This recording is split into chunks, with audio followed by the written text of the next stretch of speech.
Di dalam naskah kuno, tersimpan berbagai pilihan irama, cara bertutur. Itulah gaya bahasa. Bagaimana menganalisis dalam kacamata dan filologi?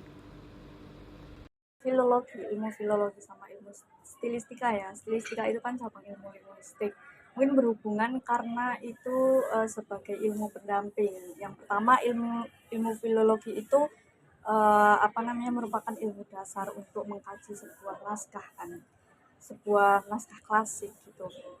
Hubungannya dengan stilistika itu sangat erat karena ilmu stilistika itu sendiri mengkaji sebagai pisau untuk membedah estetika kebahasaannya. Nah, ilmu stilistika itu digunakan untuk meneliti estetika bahasa, gaya bahasa, diksi, dan juga estetika sastra menggunakan teks filologi yang sudah disunting sebelum itu saja berbeda karena di naskah lama itu kan aksaranya masih murni, tidak banyak orang yang tahu gitu.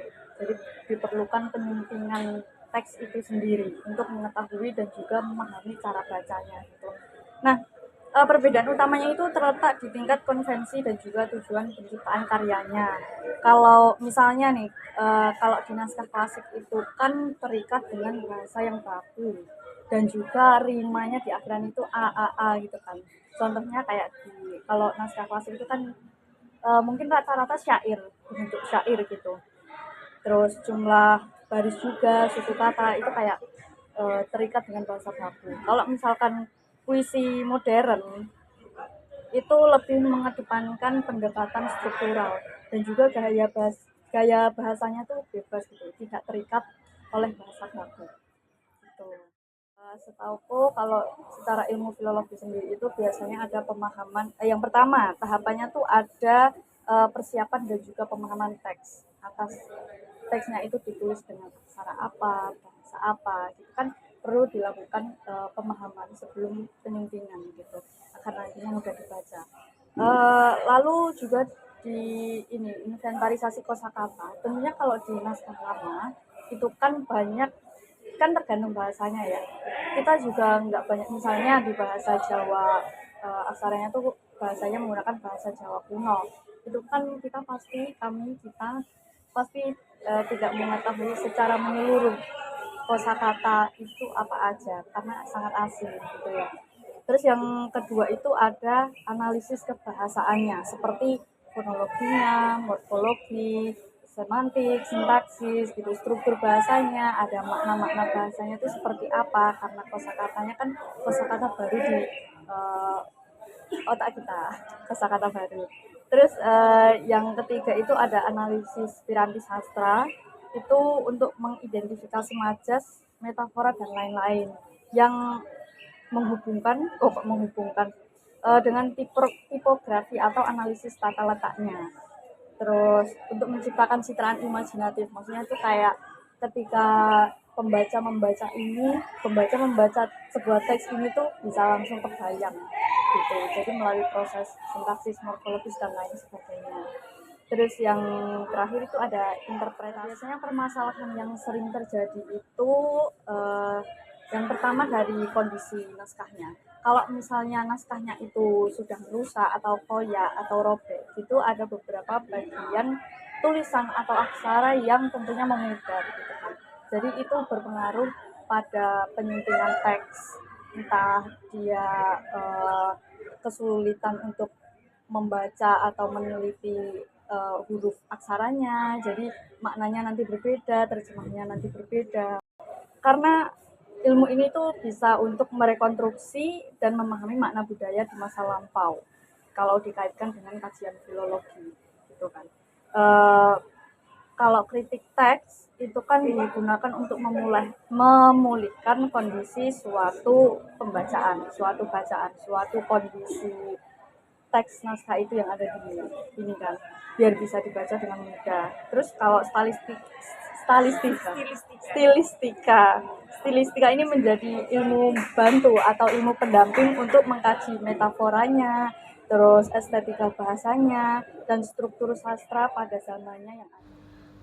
Dalam sastra, teks dan gaya sangat berkaitan dengan penulis. Oke, Sebenarnya gaya bahasa di sini itu, adalah bagaimana si penulis-penulis itu memakai kalimatnya, bagaimana diksi-diksi itu diolah dengan penulis itu tadi, yang di mana diksi-diksi itu menggambarkan emosi, keadaan, ataupun, apa yang sedang mereka rasakan, gitu.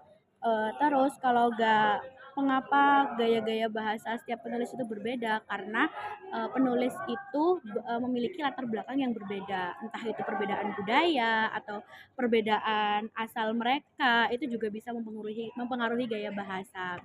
Sendiri itu yang paling menarik jelas diksi, karena kita tahu sendiri kalau puisi itu sangat bermain-main dengan diksinya, beda dengan prosa. Kalau menurutku diksi di dalam puisi dan diksi di dalam prosa itu terkadang lebih menarik di dalam puisi, karena apa?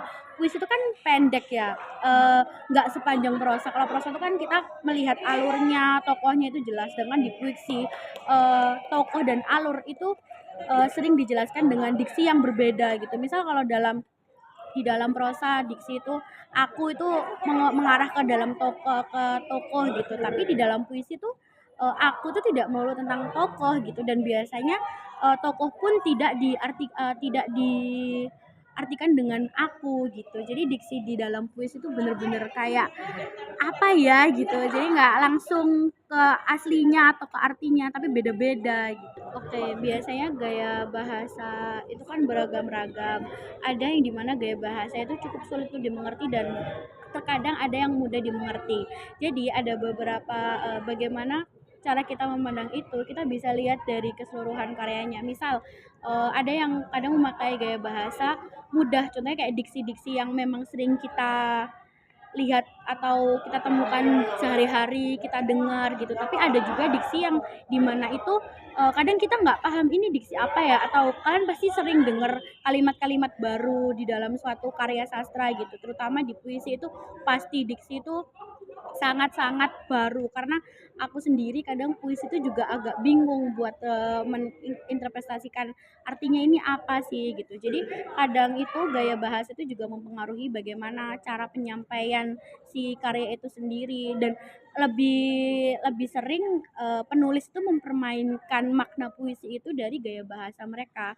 Jadi bagaimana si penulis itu ingin menyampaikan hal ini, tapi ternyata yang kita tangkap bukan hal tersebut. Ini kesalahanku ya, aku sebutin kesalahanku waktu pertama-tama kali aku pernah menganalisis suatu puisi gitu.